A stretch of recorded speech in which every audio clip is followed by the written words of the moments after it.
Hey everyone, this is Asim and welcome back to the channel. Today I'll show you how you can check source code of any website. Let's get started. First of all, open the website for which you want to check the source code in any browser.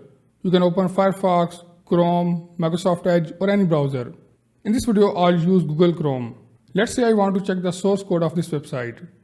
Just open the website, right click anywhere on the page and click on View Page Source. This will open a new tab displaying the website's HTML code. You can see here.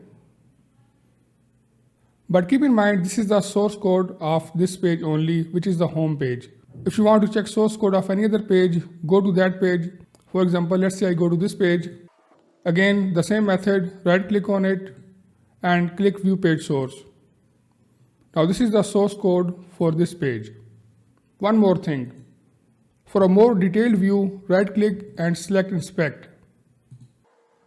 This opens Developer Tools where you can explore not just HTML but also CSS, JavaScript and network requests. So this is how you can check source code of any web page. If you found this video helpful, hit the like button and subscribe to the channel for more SEO tips. Thanks for watching and I'll see you in the next video.